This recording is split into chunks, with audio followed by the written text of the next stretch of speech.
There are parts of ourselves that learn to rely on.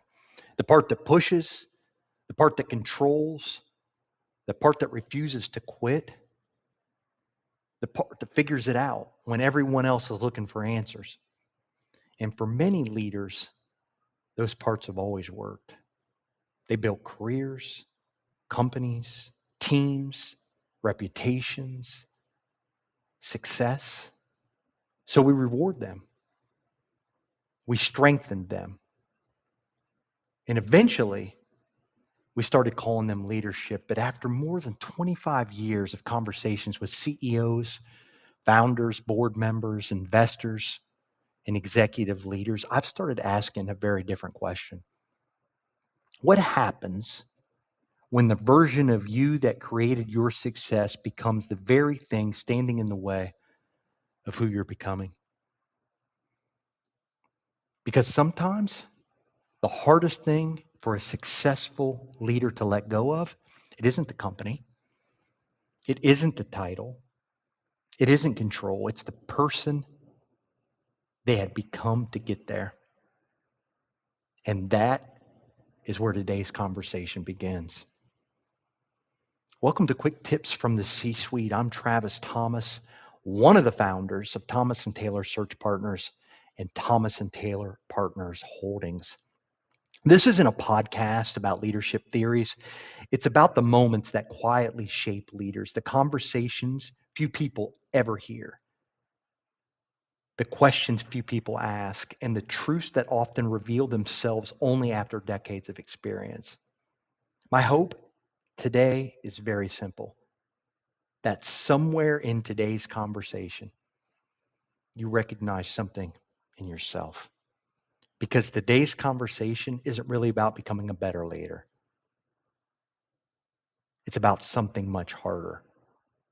Recognizing when the leader you've worked so hard to become is no longer the leader you're being called to be. Let's begin. Before we talk about letting go, I think we need to honor something. The person you became wasn't an accident. There was probably a reason you became so independent, a reason you learned to control the details, a reason you became relentless, a reason you stopped waiting for someone else to solve the problem. Maybe there was a season when nobody was coming to help, so you figured it out. You became resourceful, resilient, decisive. You learned how to walk into uncertainty and create certainty for everyone else, and it worked. That's important. It worked. The company grew, people followed you, your responsibilities expanded, you earned the new title, the board trusted you, the investors believed in you, people started coming to you for all the answers. And eventually, the behaviors that helped you survive became the behaviors everyone celebrated. Your intensity became passion. Your control became attention to detail. Your inability to switch off became commitment. Your need to have the answer became leadership. Your hyper independence became strength. And because those behaviors continued producing results, you never had a reason to question them. Why would you?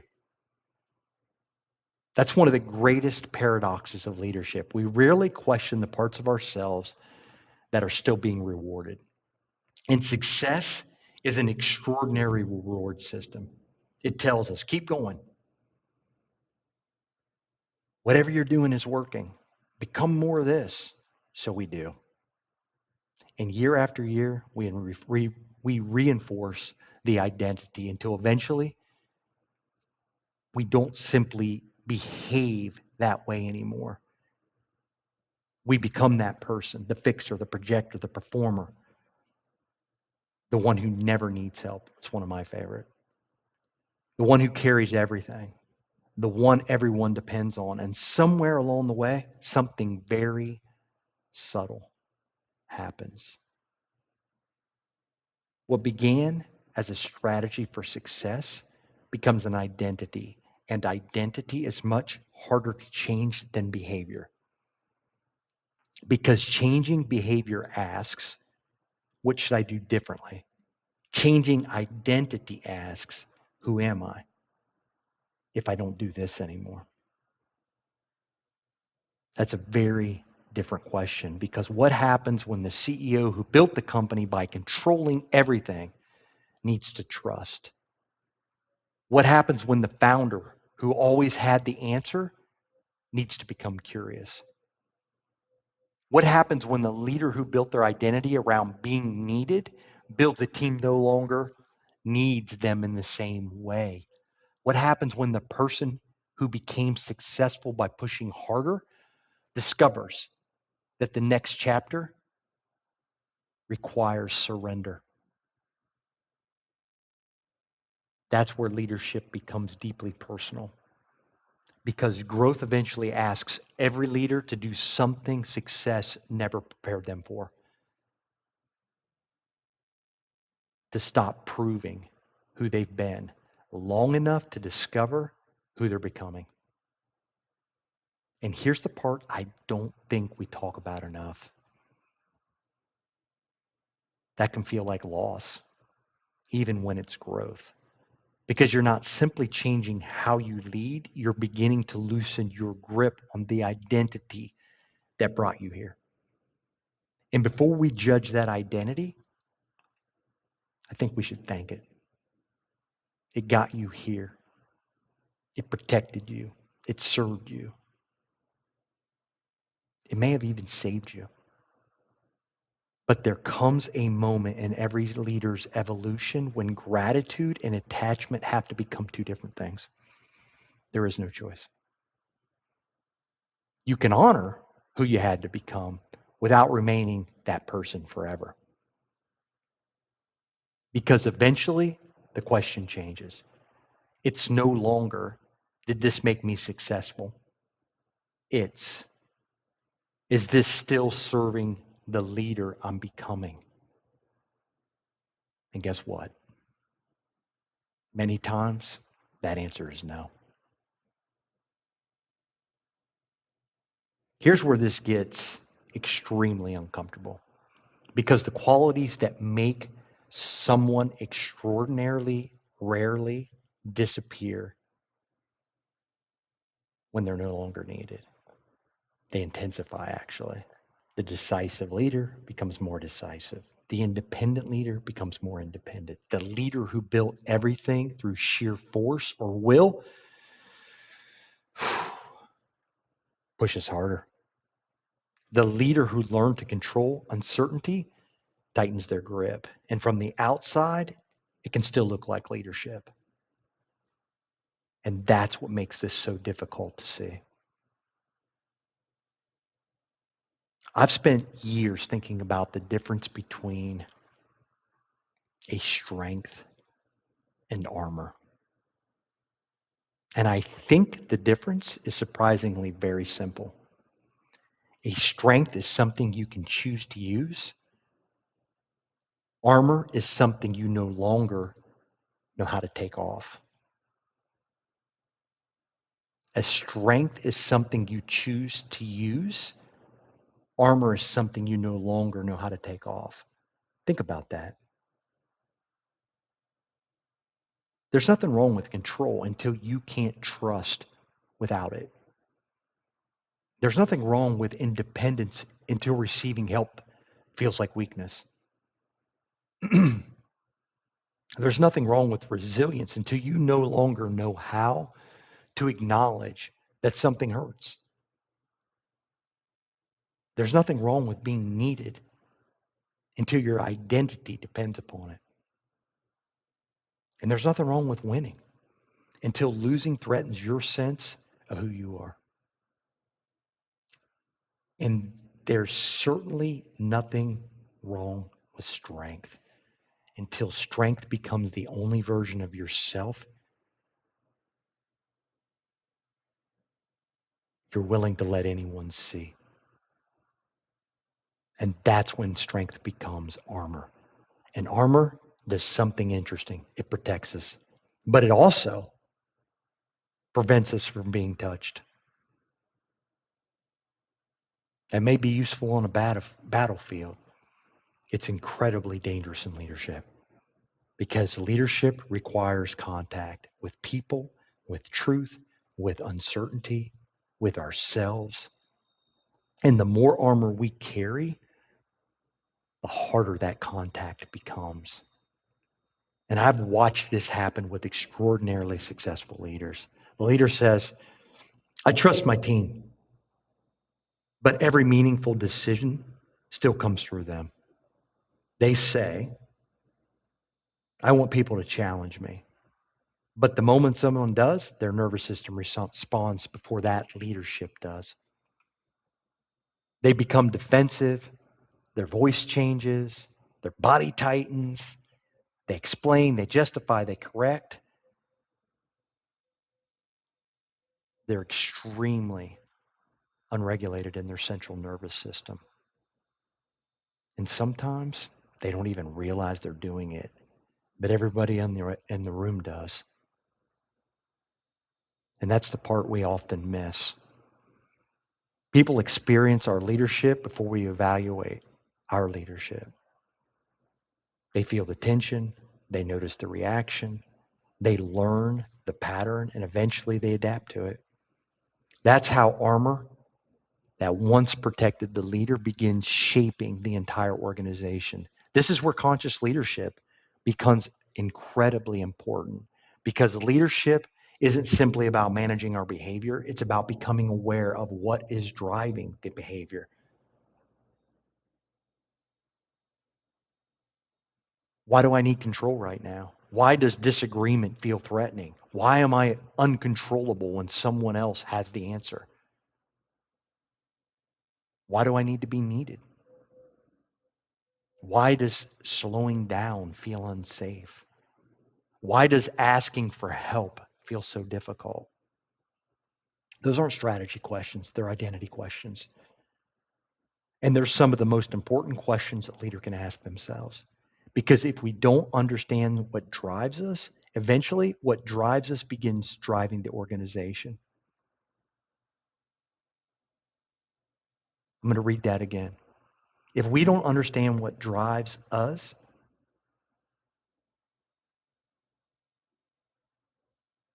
what drives us begins driving the organization. Our urgency becomes their urgency. Our anxiety becomes their anxiety. Our need to control becomes their lack of autonomy. Our perfectionism becomes their fear of failure. Our inability to trust becomes their inability to grow. Our need to be needed becomes an organizational incapable of functioning without us. And suddenly, the thing we once called leadership has become dependency. And that's why some organizations struggle when the founder leaves. That's why some executive teams wait for the CEO before making decisions they are perfectly capable of making. And that's why some leaders complain that their people aren't taking enough ownership, while unknowingly creating an environment where ownership is impossible. And sometimes the organization isn't dependent on the leader because the team lacks capability. Sometimes the leader needs the organization to remain dependent on them. That's a difficult realization because very few of us would consciously admit it. But underneath control, underneath perfectionism, underneath the need to have every answer, there can be a quieter question. If they don't need me anymore, who am I? And now we're no longer talking about leadership style. We're talking about your identity. And there comes a point in every leader's evolution when strength has to become something entirely different. Control has to become trust. Certainty has to become curiosity. Independence has to become interdependence. Intensity has to become presence. Being needed has to become creating others who no longer need you in the same way. And perhaps the most difficult of all, the leader has to discover that letting go isn't losing power. Sometimes it's the highest expression of it, because the ultimate measure of leadership isn't how much an organization depends on you. It's not. It's what becomes possible when it doesn't. And that brings us to the question underneath the entire conversation that we're having today. If you took away the title, the authority, the decisions, and the people who need you, and the identity you've spent decades building, who would be left? Because the answer to that question may reveal whether you're leading from strength or still protecting yourself with armor.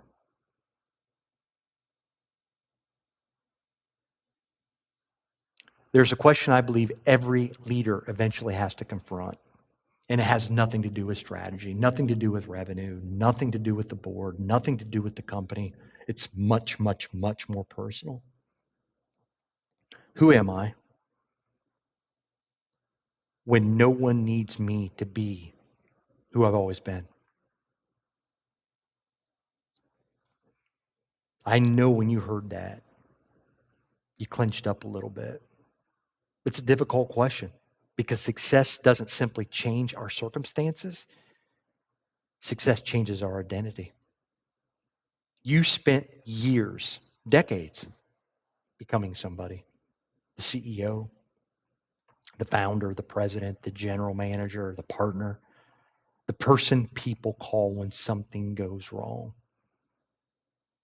The person who makes the decision, the person who carries all the responsibility. And eventually the title doesn't simply describe what you do, it begins describing who you believe you are. That's where leadership can become dangerous. Not because having an identity is wrong, but because eventually we begin protecting it. I've watched this happen in rooms where incredibly accomplished people suddenly become incredibly defensive.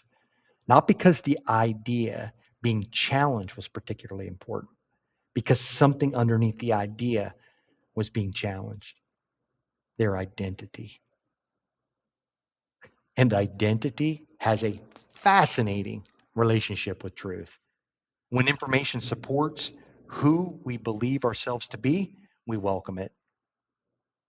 When the information threatens who we believe ourselves to be, we resist it. Sometimes consciously, often unconsciously. That's why one executive can receive difficult feedback and become curious, while another receives the exact same feedback and becomes defensive.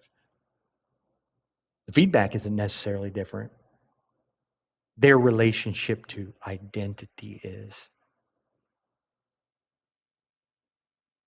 And that's where conscious leadership begins. Not with asking, what did they say? But what did what they said awaken in me? And that's a very different question. Maybe somebody challenged your decision and you felt angry. Why? Maybe someone succeeded without your involvement. And instead of feeling proud, you felt strangely irrelevant.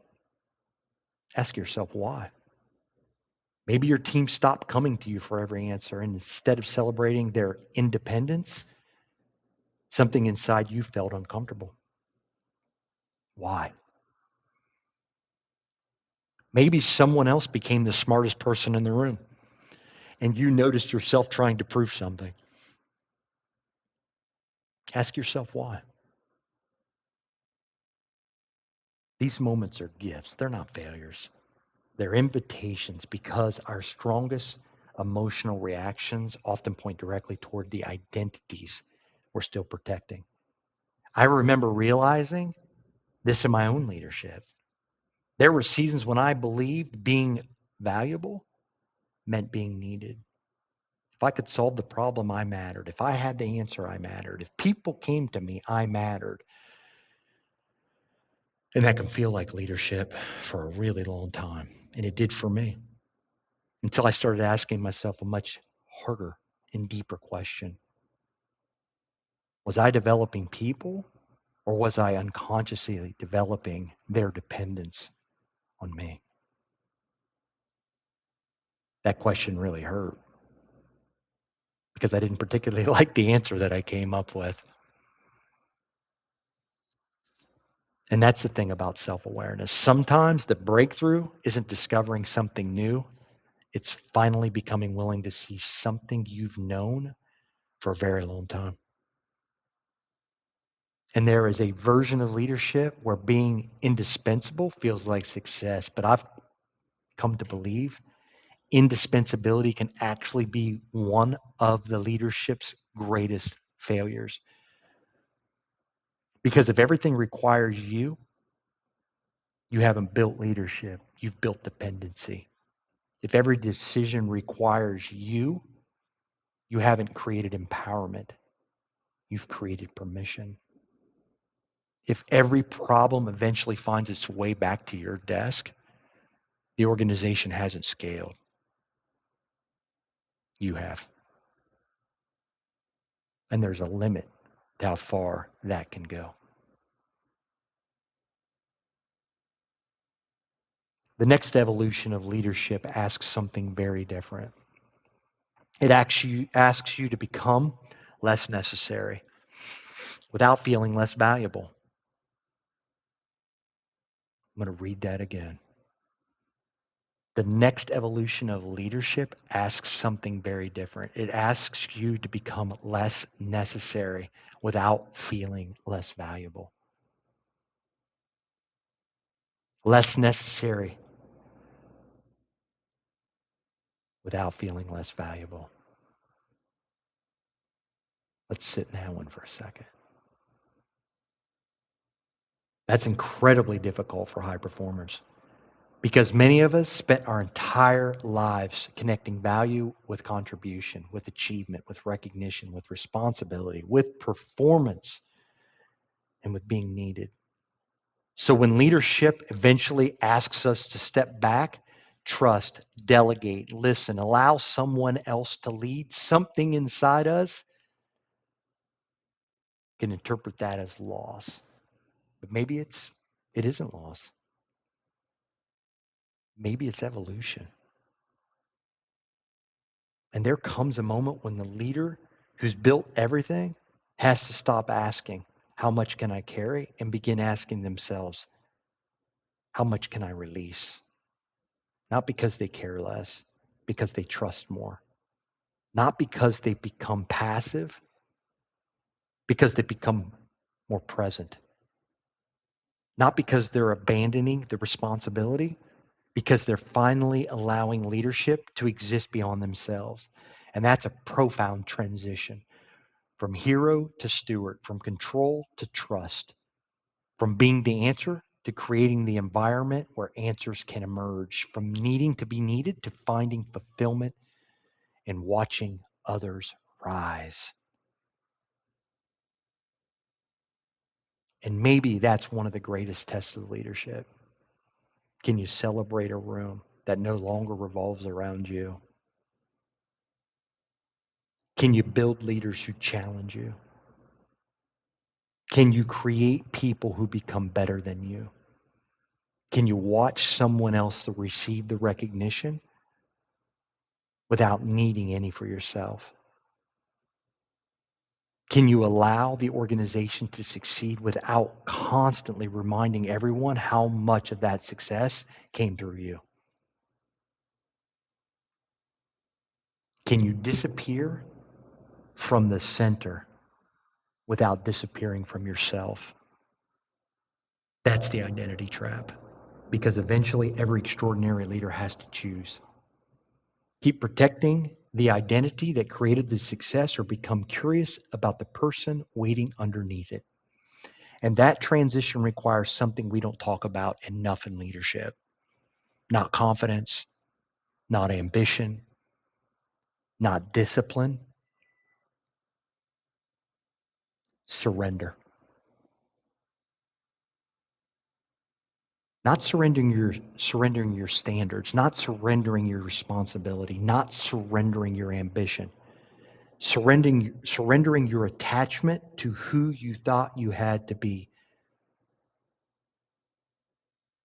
Because maybe the next version of you isn't waiting for you to become more. Maybe they're waiting for you to finally let something go.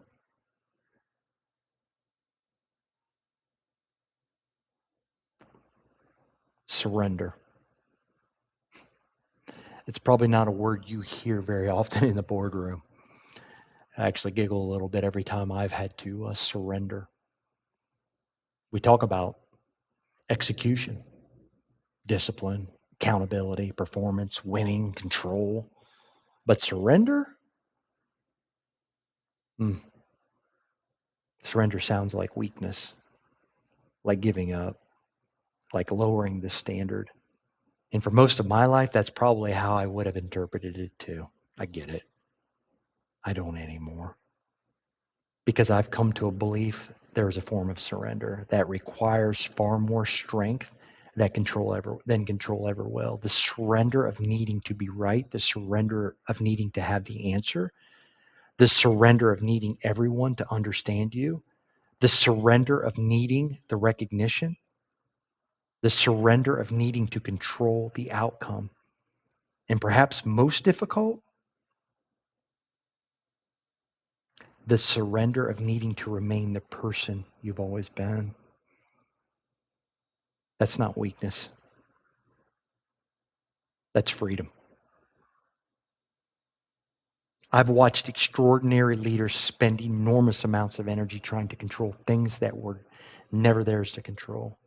Other people's opinions, other people's decisions, the market, the outcome, the timing, how they're perceived, whether everyone agrees with them, whether everything unfolds according to plan.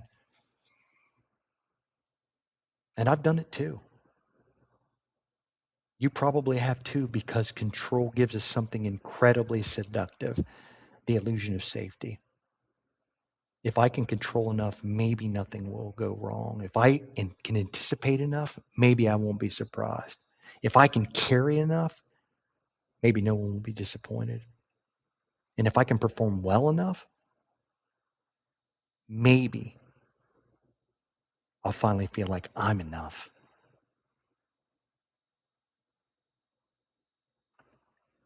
But conscious leadership eventually teaches us something life has been trying to teach us all along. We were never in control of nearly as much as we thought we were. Boy, do we love the illusion of control. And there's something incredibly freeing about finally admitting that. Some of the most powerful leaders that I've encountered have a quality that's difficult to describe. They aren't passive. They're incredibly decisive. They aren't detached. They care deeply. And they certainly aren't lacking ambition. Their standards are extraordinary. But there's something they no longer seem to be fighting. And that's themselves. They can sit inside uncertainty without immediately trying to escape it. They can hear criticism without immediately defending themselves. They can allow silence without needing to fill it. And they can watch someone else lead without needing to reclaim the room. They can say, I don't know. They can say, I was wrong. They can say, please tell me more. They can say, you take this one. And strangely, none of that diminishes their authority. It deepens it because their leadership is no longer dependent on providing and proving that they're the leader. Think about that. Their leadership is no longer dependent on proving they're the leader. There's an enormous freedom in that. And I think many of us spend the first half of our leadership journey learning how to become powerful. And perhaps the second half is learning we no longer need to prove that we are. And that's where leadership changes. You stop walking into every room asking, what do I need to contribute? And sometimes you begin asking, what needs to emerge here? You stop asking, how do I solve this? And start asking, who needs the opportunity to solve this? You stop asking, how do I maintain control? And start asking, what becomes possible if I trust? You stop asking, how do I remain valuable? And begin asking, how do I create value that exists beyond me? That is a very different orientation to leadership. And here's where this becomes bigger than business. Because eventually, every title ends, every position changes, every company moves forward. Someone else sits in your chair. Someone else leads the meeting. Someone else makes the decision. Someone else's name eventually appears on that door. And if your entire identity has been built around the position we occupy, what happens when the position no longer needs us? That's why I don't believe the deepest work of leadership is learning how to accumulate more influence. It's learning how to hold influence without allowing influence to become your identity, to hold authority without becoming attached to authority, to achieve extraordinary things without needing those achievements to tell you who you are, to lead without losing the human being underneath the leadership. Maybe that's the surrender. Not walking away, not giving up, not becoming less ambitious, but releasing the belief that your work depends on what you're able to carry. Releasing the belief that everyone needs your fingerprints on it. Releasing the belief that being needed is the same as being valuable. Releasing the belief that leadership means remaining at the center. Because perhaps the greatest evidence that you've truly led is that something extraordinary continues without you. The people continue growing, the culture continues strengthening, the organization continues to evolve, the mission continues, not because you became irrelevant, because your leadership became bigger than your presence. And maybe that's the transformation. Early in our careers, we ask, how much can I accomplish? Then leadership asks, how much can I influence? But eventually, life asks something much deeper. What can continue because I was here? That's legacy. That's being remembered. Not having your name attached to everything. Creating something that no longer requires your name at all. So perhaps the next version of you doesn't need another achievement, another title, another demonstration of strength. Maybe the next version of you needs space. Just space to listen, space to trust, space to receive, space to allow others to rise, space to discover who you are when you're no longer performing who you had to become. Because the leader you had to become deserves your gratitude. But they don't require your permanent loyalty. You can thank them. You can honor them. You can love everything they carried you through. And then You can let them go. Not because they failed you, because they completed the work. And maybe the greatest act of leadership isn't becoming someone new. Maybe it's feeling safe enough to release everything you were never meant to carry forever.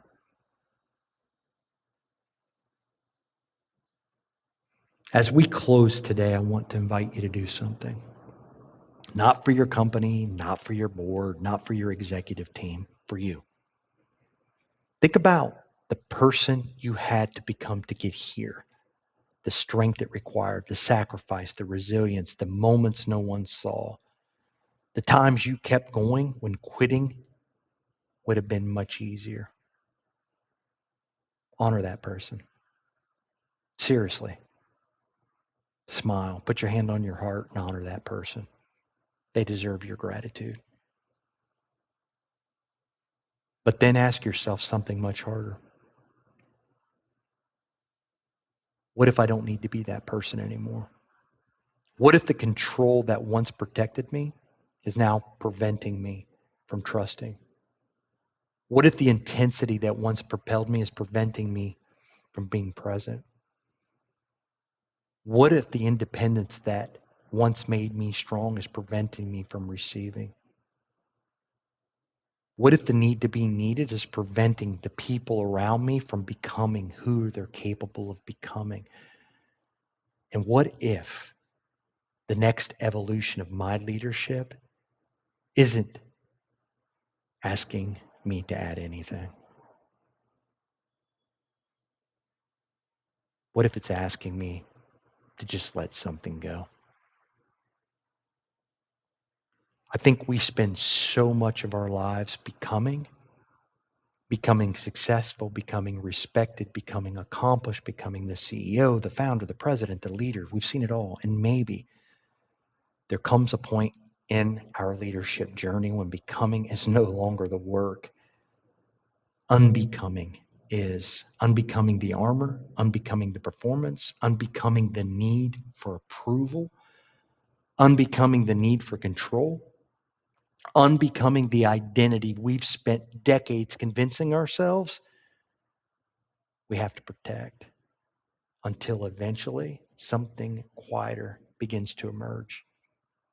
Presence, trust, curiosity, freedom, and perhaps the person who was underneath all of it the entire time.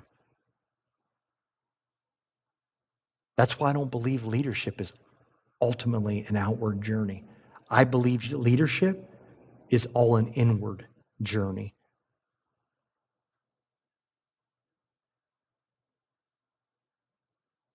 The company may be where it's expressed. The boardroom may be where it's tested. The people around us may be where it's experienced, but the work begins here within us. And perhaps that's the invitation of this entire conversation.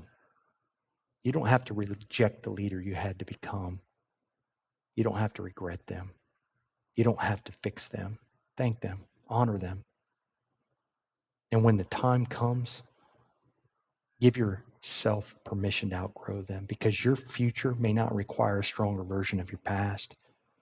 It may require something entirely different, a more present you, a more trusting you, a more open you, a more conscious you, maybe a more authentic you. So before we part, I'd like to leave you with one question. And don't answer this too quickly. Carry it with you today, into your meeting, your next difficult conversation, your next quiet moment alone. Ask yourself, who might I become if I no longer needed to prove who I am? Who might I become if I no longer needed to prove who I am? Maybe that's where the next chapter of your leadership begins. And maybe that's where the next chapter of you begins. Thank you for joining me today. And until we meet again, lead from your heart, live from your soul, and remember the greatest leader you will ever become